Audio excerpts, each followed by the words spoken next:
hapon po, Sir Jimmy. Magandang hapon, Ruth. Salamat at napaunlakan kaming makadalo ulit dito sa programa nyo. Una po muna, Sir, balikan lang natin, no? Paano po kaya nagsimula muna para lang malaman din ng ating viewers itong inyong River Rehabilitation Advocacy? Yes, way back noong 2019, yung DNR invited yung mga kumpanya para mag-adapt ng river, no, as part of the Manila Bay Cleanup Program.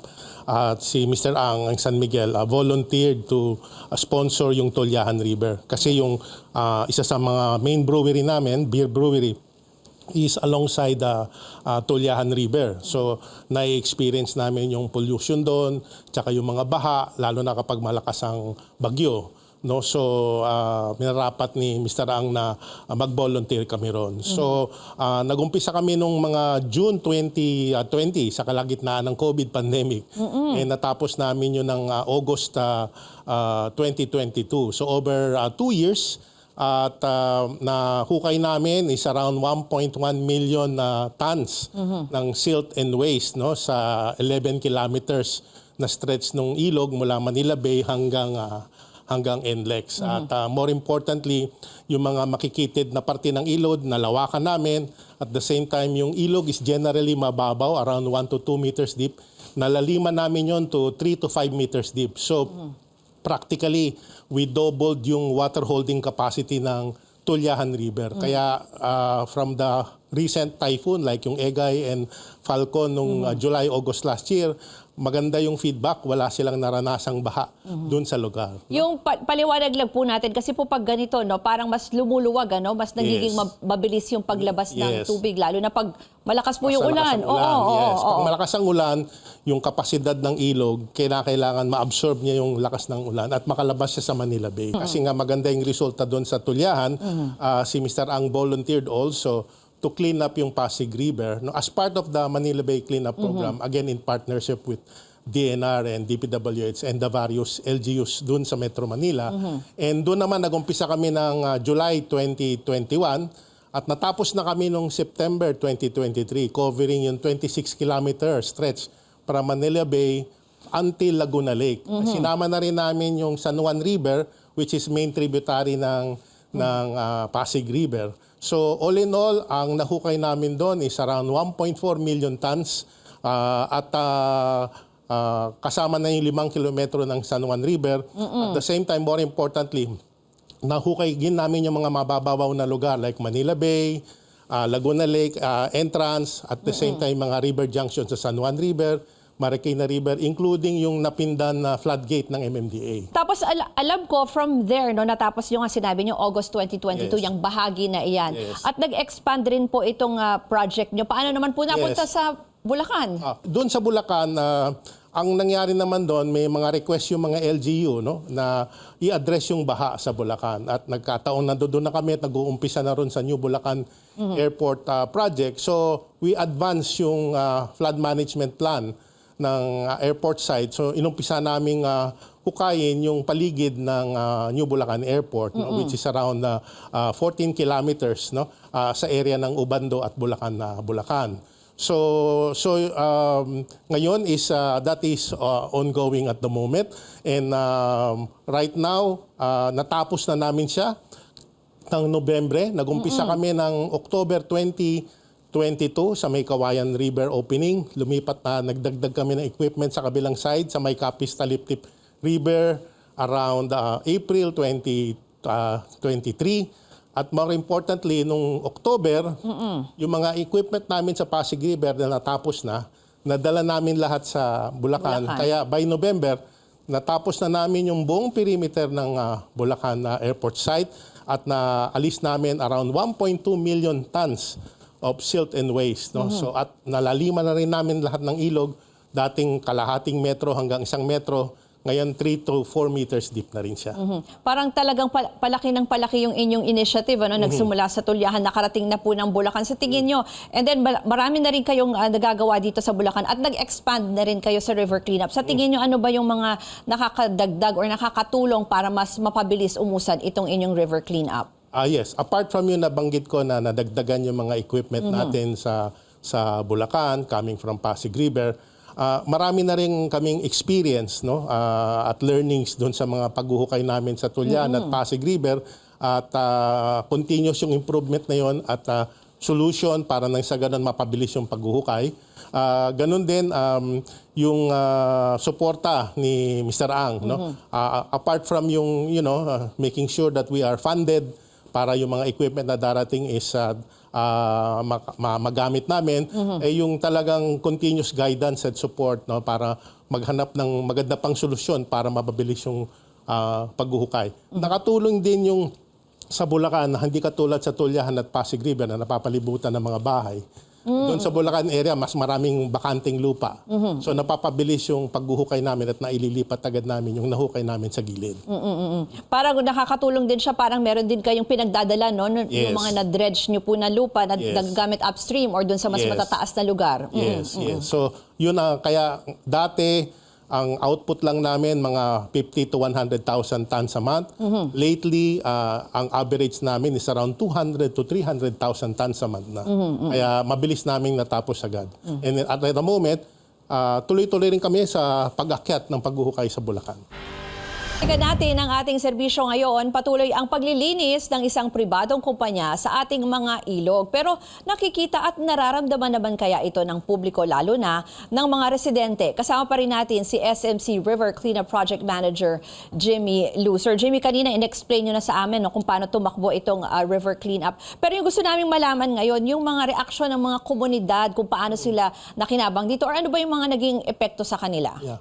Sa Tulyahan at Pasig River, we have very favorable feedback dahil nga ang laki ng improvement doon sa pagbaba ng baha o pagkawala ng baha sa lugar nila, no. Sa even sa Quezon City, sa may Araneta Avenue at Tatalon, no. Malayo na yon sa Pasig River since sinukay namin yung Quezon City, mabilis bumaba ang tubig, kaya hindi na sila binabaha. Kung meron mang malakas na ulan at magbabaha, mabilis namang lumabas yung tubig. Dito sa Bulacan, wala pa tayong bagyong na-experience recently. No? The last one was in Typhoon Egay and Falcon noong July, August. At during that time, naka 40% complete pa lang kami ron sa river cleanup namin. Ganun pa man, while masyadong binha talaga yung Bulacan area, no? Lalo na dun sa ibang catch basin sa may Kalumpit, Hagonoy, and Malolos. Dito sa may Ubando at Bulacan, we got some initial positive feedback kasi dati raw matagal bumaba yung baha. Ganun din, after ng pagtigil ng ulan, bumababa agad yung tubig at nawawala yung baha. At the same time, may feedback din na dati raw ang pagmalakas ang ulan, yung baha nila is hanggang baywang.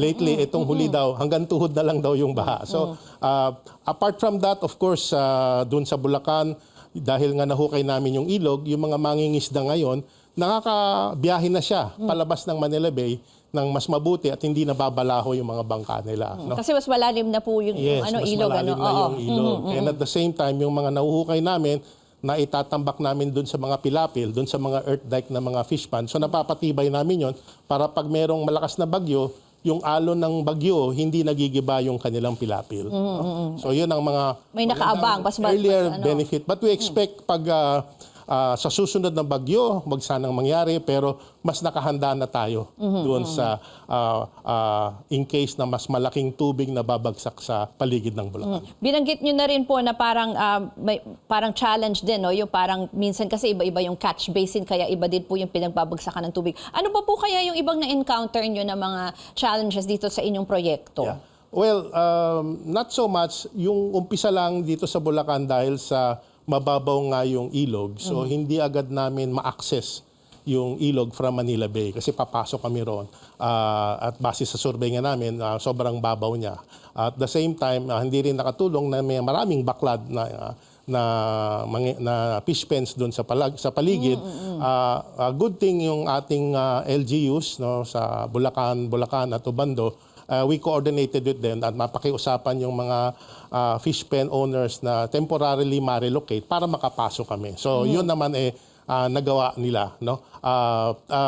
So, yung umpisa rin sa bunganga ng Manila Bay, medyo konti yung pagtatambakan ng lupa dahil maraming mangrove. Kasi ang aming project is malapit dun sa new airport project.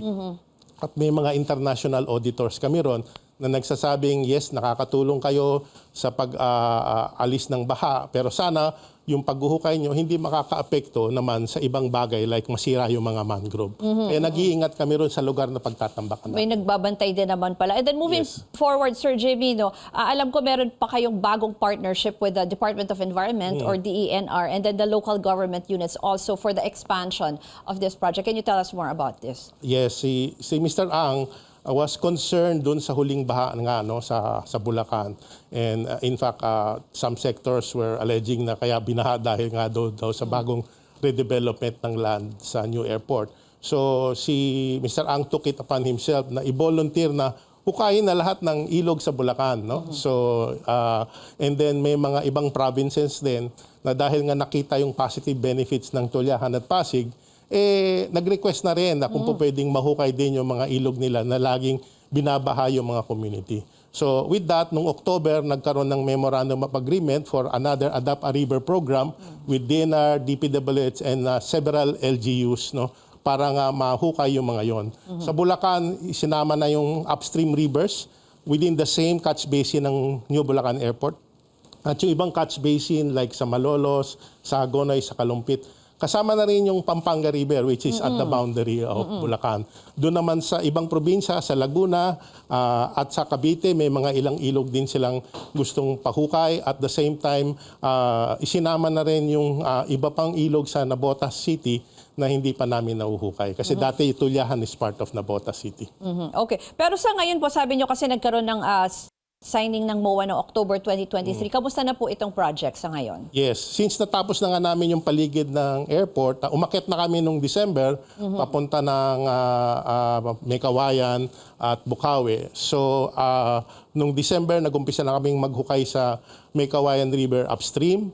And at the moment, nakahukay na kami ng around 3.6 kilometers. No? At around 360,000 tons of the 7 kilometers. So nangangalatian na kami. Pero yung minimum volume na dapat namin nahukay na namin. Yung isang ilog naman, yung Santa Maria River, nahukay na rin namin yung 4.4 kilometers ng 8 kilometers ng ilog papuntang Bukawi to NLEX. At yun din, nakahukay na kami ng 180,000 tons. Again, meeting na yung minimum requirement. So expect namin yung dalawang ilog na yun, matatapos namin ngayong February. At meanwhile, hinuhukay na rin namin yung upstream river ng Taliptip sa Bulacan.